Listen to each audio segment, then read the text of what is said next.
Okay, so today we're going to be going over the story of Little Red Riding Hood. For those of you who might not be used to the story, this will be like sort of a quick recap. No, I'm going to tell the whole story so you'll get it, you know? So, it takes place in the Black Forest, written by the Brothers Grimm. The Black Forest being the forest between Germany and France, or maybe it's Germany and Switzerland. Okay, I'm not, like, exactly sure. Hold on, let me just Google it really quickly. Where is the Black Forest? Hold on. Okay, I'm a slow typer or whatever, man. Where's the Black Forest? Okay. So,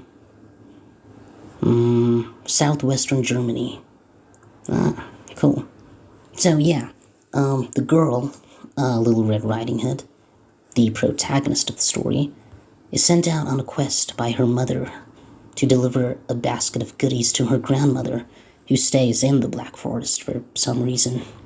Again, I'm not entirely, positive about the exact geographical location, but you kind of get the gist of it. So, the story starts off with the Little Red Riding Hood making her way through the forest with her bag of goodies in hand. Of course, she's been sent out, or she's been given the instruction to go out on a certain path, lest there be evildoers like the big bad wolf, who could easily kill her in said Black Forest. But, yeah, she's a little shit, so she doesn't listen to her mom, and she kind of, doesn't take the path. Oh, yeah, because she, finds a shortcut or something. Or maybe she's persuaded by the wolf to take a shortcut. Either way, she strays off path, trying to get to her grandmother quickly. She runs in to a strange-looking man. Some might say a furry-looking man. Okay, that's a bad joke, but it's the wolf in disguise. We know that, they don't. It's dramatic irony. So, he asks her, this strange man, the wolf in disguise, he asks Little Red Riding Hood, "Little child, where are thee off to?" And she's all like, "I'm going to my grandmother's house to give her this basket of goodies because she's sick or something." And the wolf is like, "Oh, well, that's good or something, and where might thy grandmother live or reside?"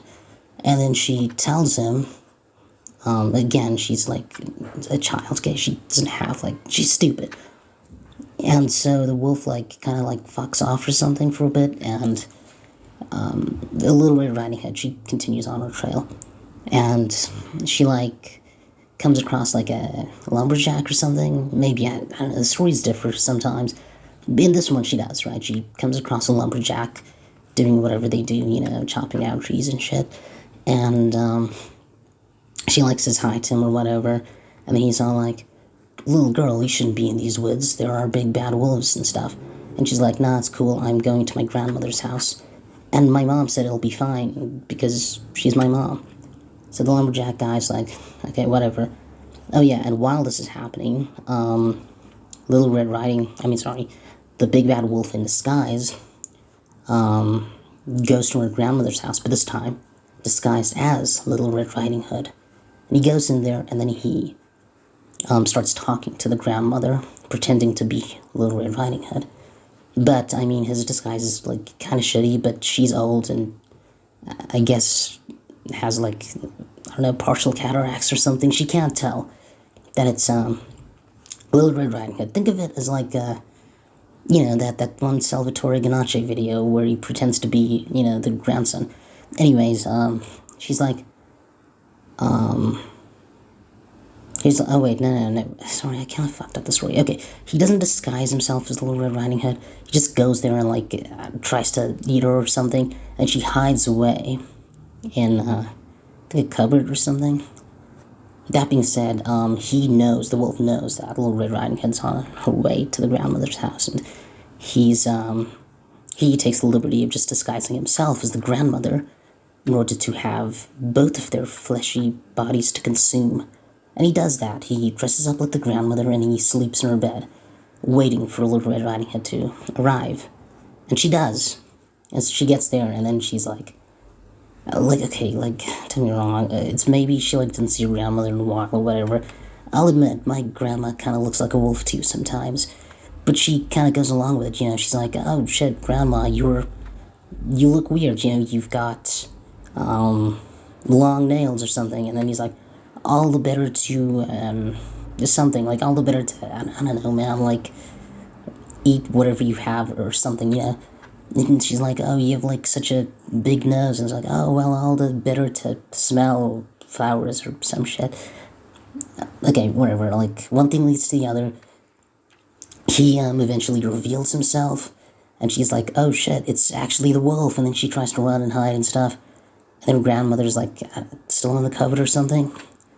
And then the lumberjack dude, who actually has, like, a functioning brain in the story, shows up here, because he's like, this is kind of sus, man. And he stops the wolf. He, like, dismembers it with his axe or something. And, yeah, they're like, everybody's fine, wolf's dead, little Red Riding Hood's there safe, grandma's out of the cupboard. And, yeah, it's the good ending to this strange story. But I hope you enjoyed it, and, yeah.